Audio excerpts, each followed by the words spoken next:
and welcome to the Lemonade Car Show on Rogers TV. I'm your host, Lorraine Sommerfeld. Tonight, as always, we'll be answering all of your car-related questions.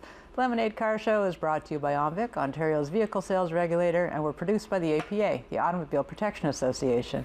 The APA is a consumer association. It's membership-based and nonprofit, so we benefit you, the consumer. You can reach us at apa.ca or by phone at 416-204-1444. Joining me today is John Raymond. He's an industry consultant, and Chris Muir. He's our mechanic from AutoWorks Off-Road in Oshawa. We'll be taking your calls all hour, 800-968-7836. Welcome to the show, gentlemen.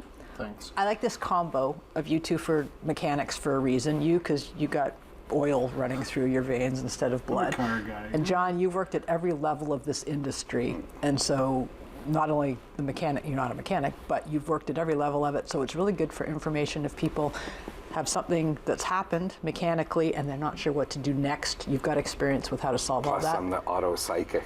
Yeah, plus the auto psychic. We have this thing. Yeah, it's an 8-ball down here. That's right. You know? And this is the Christmas show, isn't it? It is the Christmas show. We're festive. That's We're right. festive So I have a question to ask each of you. All right. If Santa traded in his sleigh, what would he be sitting in? I think he should have a Bugatti or something. He should have something cool after all those years.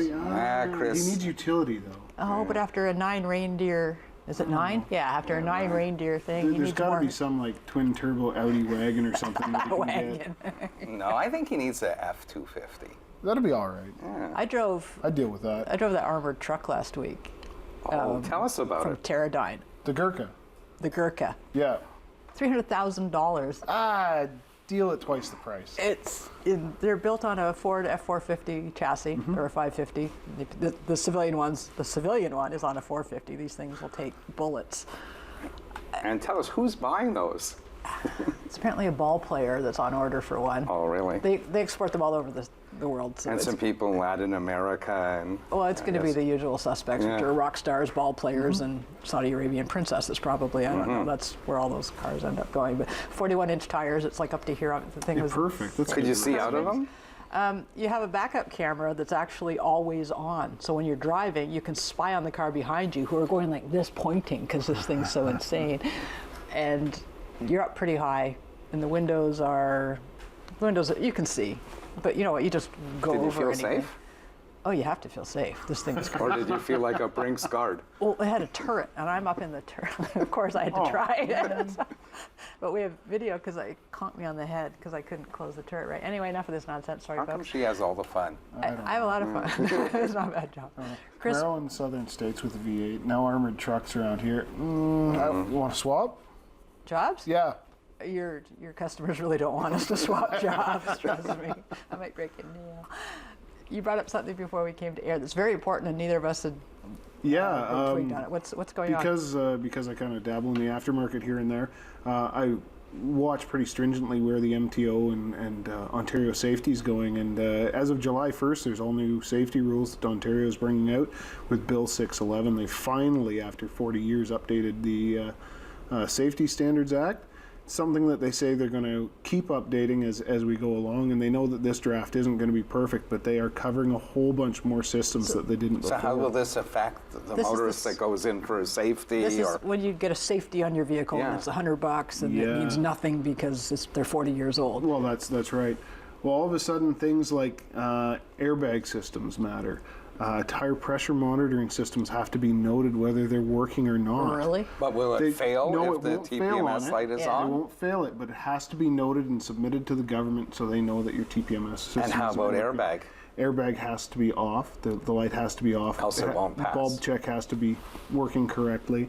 There's a whole bunch of new standard in place for things like U-joint, structural integrity, leak severity. Before it was, if it looks okay, let it go. But now they've very much defined what you're looking for failures on vehicles. This is good for consumers because the safety up to this point has been a really false sense of security for people. You think, oh, it's got a safety. It can have brake pads that are going to go in a couple of weeks. It can have rubber on the tires that's going to go. Yep. So, and they've changed a lot of thing. that as well. Like the minimum safety standard for a tire is 1.5 millimeters of tread life remaining. That's ridiculous. It's disgusting is what it is. I mean, especially when you consider the climate that we have, whether it be wet weather or snow. They've upped it to 2 millimeters, which 0.5 millimeter isn't much, but it's better than what they had before. And now there's minimum brake specifications that there never was in the standard. So I guess there's two things that come to mind.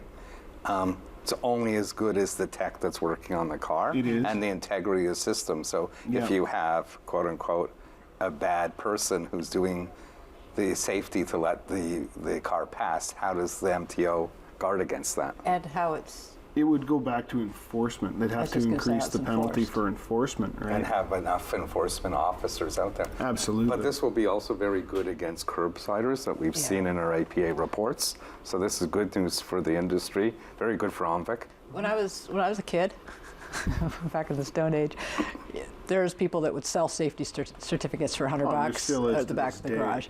Is that as bad as it used to be? I'd imagine it's just as bad as it used to be. If you know somebody who knows somebody, I'm sure that you can get a false safety.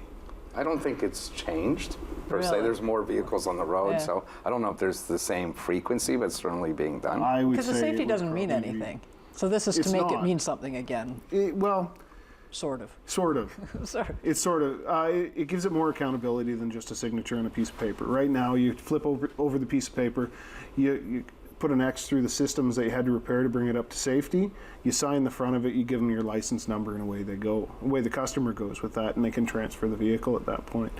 Now there's actually going to be specifications that you have to write down, and you know, if you get somebody from the MTO that does a secret safety or something with your facility, they take that vehicle away and it's not what you just wrote down on the paper. There's going to be, I would imagine, some fairly serious repercussions for it. So now I'm going to be the devil's advocate. This is all good, and I certainly believe in this. But what happens if you live in Kapuskasing and there's very little traffic, and you have limited means, and you have to get to the doctor's appointment, you're of a certain age, and you just need a car to get from one point to another, and the car probably wouldn't pass, but in that circumstance, low No, kilometers. If you're That's not really right you don't either. want to be getting off the road in that car. What that if you Well, can't that's true too. What But if I'm you using it can't- as like Yeah, I not in know. an urban environment. What if you right? can't stop for the moose and it's the technician's responsibility to make sure that you could have? I mean, it really doesn't matter where you are. It's the car should be safe for the And road. it sounds like it's just bringing things into line. I mean, 40 years old. I mean, there were no airbags. They didn't have Right. radios back then. That's right. You know, so it's. And from 1.5 millimeters to 2 millimeters, this doesn't sound like great leaps and bounds. It sounds like It's a move not. in the right direction. It's a move in the right direction for sure. And there's some language in the guidelines that increases the gray area for some automotive modification enthusiasts, if I could put it lightly. Not only the off-road guys. That's right. Not only for the off-road guys, but for the lowered guys, right? We're into bumper heights, headlight heights, all of this stuff. I mean, was in contention before. It's still in contention. Nothing's really changed there. There's a few pieces of language in there where it says OE spec or OE standard when it comes to suspensions, braking components, stuff like that. A lot of the aftermarket stuff is better than OE, but the way it's worded says it has to be like OE. So I'd imagine that gray area would be OE or better, but again, it's a gray area. And then again, you get into some of the bumper requirements, right? It has to be of sufficient size or original size, where some of these bumpers, they narrow themselves down, or they become harder in the front, or they have a implement like a winch or a recovery gear, and it says, you know, they have to be safe to pedestrians. I wonder if we're going to see your Kapuskasing friend with the emissions testing.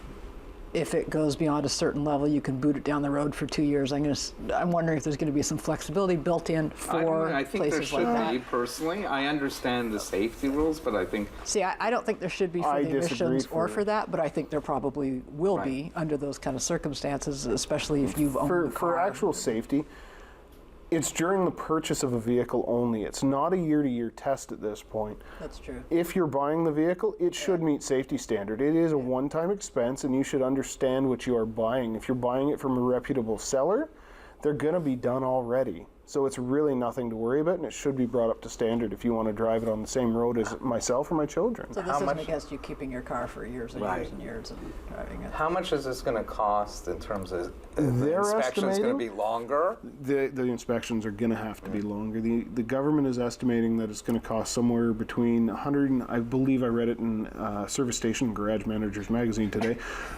somewhere between $115 to $120 for inspection. So now. that's an hour of labor. That's an hour at a dealer level, but if they're going for aftermarket garages, it can be anywhere from Then you guys an can hour take to in less. 2 hours, Okay. right? Yeah. I'll go in my crystal ball, okay? The Lemonade Car Show, brought to you by OMVIC, Ontario's motor vehicle sales regulator, returns after this short break. When we come back, we'll be taking your calls, 800-968-7836.